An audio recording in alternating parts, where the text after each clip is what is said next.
1st, 2025. A date etched into the heart of history.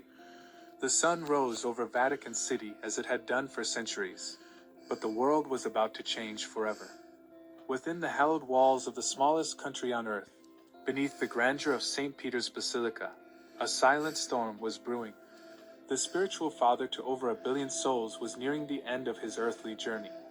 The world's most beloved spiritual leader, Pope Francis, gone. But what really happened in his final hours? What whispers echoed through the sacred halls as the bells tolled?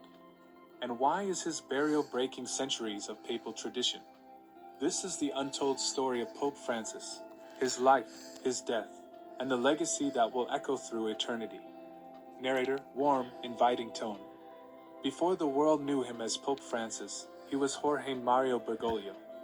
Born on December 17, 1936, in Buenos Aires, Argentina, he was the son of Italian immigrants who worked hard to build a life in a new land. From humble beginnings, Jorge's life was far from the opulence many associate with the Vatican. As a young man, he swept floors in a local bar to support his family. He studied chemistry. He loved soccer. But beneath this ordinary life, a calling stirred, a pull towards something greater. In 1958, at just 21 years old, Jorge entered the Jesuit novitiate. The Jesuits, known for their commitment to education, social justice, and missionary work, became the framework upon which his faith would be built. He was ordained as a priest in 1969 and rose through the ranks. But Jorge was never one for titles or power. He refused the trappings of wealth and privilege.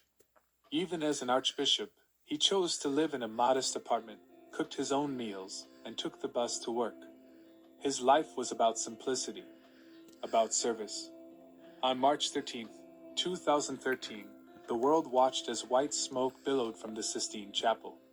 The Catholic Church, shaken by scandals and searching for new direction, had elected its new pope, Jorge Mario Bergoglio. He chose the name Francis, after Saint Francis of Assisi, the saint known for his love of the poor, of animals, and of the earth itself. A name no pope had ever taken before. From his first moments as pope, he broke tradition. Instead of standing above the crowds on a grand platform, he humbly bowed his head and asked the world to pray for him. It was a moment that signaled a new era. Pope Francis would become known as the People's Pope. A pope who washed the feet of prisoners, who embraced refugees, who spoke out against greed, inequality, and climate change, who challenged the church itself to become more compassionate, more open. But with such courage came controversy. Pope Francis didn't just preach from the pulpit, he stirred the waters. He called on world leaders to confront poverty, to protect the planet, to open their arms to migrants and refugees. In 2015, he released Laudato Si, a groundbreaking encyclical on climate change and environmental stewardship. He called the earth our common home, and urged humanity to care for it. This was more than religious rhetoric, it was a global call to action. But not everyone agreed. Traditionalists within the church felt threatened by his progressive stance. Conservatives in politics saw him as meddling in affairs beyond religion. When he spoke out about capitalism's failures, many bristled. When he welcomed LGBTQ+ individuals with words of compassion, headlines flared. Some labeled him a radical. Others called him a reformer. But through it all, Pope Francis remained steadfast. He wasn't here to maintain the status quo. He was here to change the world. As the years passed, quiet concern became more visible. A bad knee, difficulty walking, struggles with breathing. Whispers began to circulate. Would Pope Francis follow the path of his predecessor, Pope Benedict XVI, and resign? But Francis, ever the servant, pressed on. Even when pain crept into his daily life, he continued to speak, to travel, to meet with the faithful. In 2024, he hinted at the possibility of retirement, saying, "The door is open." But deep down, many believed he would serve until his final breath. On Easter Sunday, April 20th, 2025, the faithful gathered in St. Peter's Square. Hopeful, joyful, expecting the traditional Easter blessing from their Pope. But hours passed. no appearance. The crowd grew restless, concerned. And then, unexpectedly, he appeared. Frielier than ever before, Pope Francis stepped onto the balcony. His voice, though weak, carried power as he delivered his final blessing. The crowd erupted in cheers, but beneath the joy was a silent question. Was this his farewell? The following morning, something changed. In the early hours of April 21st, Pope Francis showed signs of illness. Fatigue gripped him. His breathing slowed. The Vatican confirmed later that day, a cerebral stroke had struck, sudden and devastating. He slipped into a coma, his body succumbing to cardiocirculatory collapse.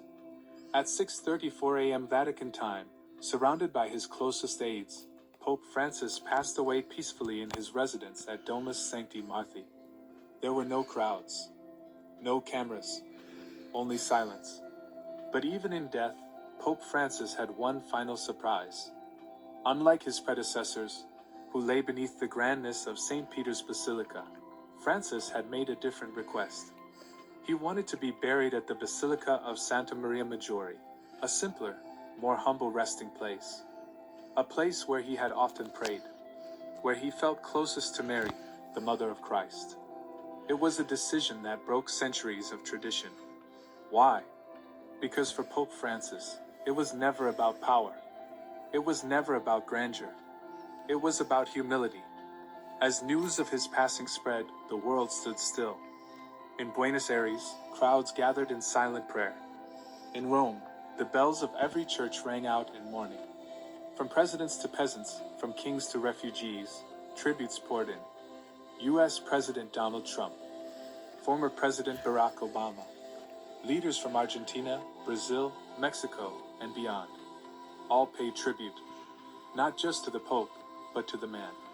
The man who reminded the world that faith is not about walls or wealth. It's about people. It's about love. Though his earthly journey ended, Pope Francis' message lives on. In his own words, "Hope is bold. Let us be protectors of creation. Let no one be excluded from God's love." His life was a testament to these words. And even now, his legacy continues to inspire. Pope Francis gave the world more than sermons. He gave us hope. He gave us a challenge. To be better. To love more. To care for each other. If his life touched your heart, share this video. Honor his memory.